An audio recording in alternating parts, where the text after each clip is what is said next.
नमस्कार दोस्तों, आशा करती हूँ आप सब कुशल मंगल होंगे।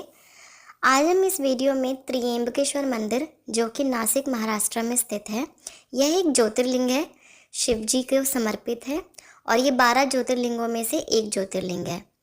इसमें ये कहा जाता है इस मंदिर में कि जो शिवलिंग है वो कोई साधारण शिवलिंग नहीं है, वह स्वयं प्रकट हुआ है। मतलब किसी ने उसको स्थापित नहीं किया है, वो वहाँ पर स्वयं ही प्रकट हुआ है।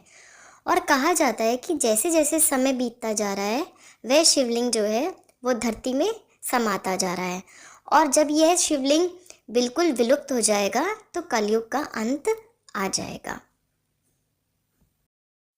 12 ज्योतिर्लिंगों में से महाराष्ट्र में 3 ज्योतिर्लिंग हैं। त्र्यंबकेश्वर के अलावा वहाँ पे कृष्णेश्वर और भीमाशंकर 2 और ज्योतिर्लिंग भी हैं। तो आप बता सकते हैं कि कौन कौन त्र्यंबकेश्वर ज्योतिर्लिंग के जिन्होंने दर्शन किए हैं और वहाँ जाने के बाद आपको कैसा अनुभव हुआ, कैसा प्रतीत होता है, भगवान के प्रति आपको कैसा महसूस होता है। अब त्र्यंबकेश्वर का नाम त्र्यंबकेश्वर कैसे पड़ा? त्र्यंबक मतलब त्रिमुखी। इसे यहाँ पे त्रिमुखी इसलिए पड़ा क्योंकि यहाँ 3 छोटे शिवलिंग हैं जो कि ब्रह्मा जी, विष्णु जी और महेश जो शिव जी हैं उसको प्रतिनिधित्व करते हैं, इसलिए इसे त्र्यंबकेश्वर कहा जाता है। इस ज्योतिर्लिंग को तीनों देवताओं का संयुक्त रूप से वास करने वाला भी माना जाता है और ये बहुत ही एक पवित्र ज्योतिर्लिंग है। ऐसे तो यहाँ पर अलग अलग मान्यताएं हैं, अलग अलग रहस्य हैं। समय के साथ साथ बहुत ही विभिन्न विभिन्न कथाएं और जो हैं बड़े बुजुर्ग हैं हमारे आसपास के, उनसे अलग अलग बातें सुनने को मिलती हैं। इस ज्योतिर्लिंग को गोदावरी नदी का उद्गम भी कहा जाता है। मंदिर के पास कुशारवत कुंड है जिसे गोदावरी नदी का उद्गम स्थान माना जाता है।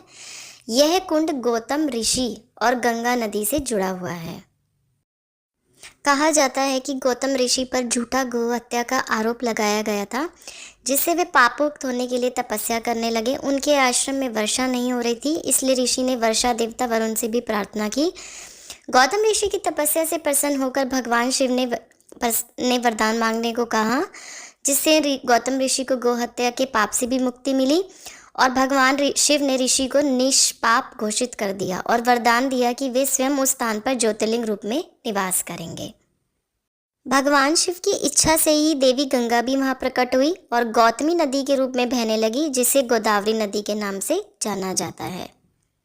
यह मंदिर काल सर्प दोष और पितृदोष से मुक्ति पाने के लिए सबसे महत्वपूर्ण स्थानों में से इसको माना गया है और इन दोषों को दूर करने के लिए यहाँ पर विशेष पूजा की जाती है। तो आप बताइए आपको ये वीडियो कैसी लगी? क्या आपको ये जानकारी पहले थी? इस चैनल पे आप नए हैं तो चैनल को सब्सक्राइब करें, वीडियो पसंद आए तो उसे लाइक करें। बोलिए जय शिव शंकर।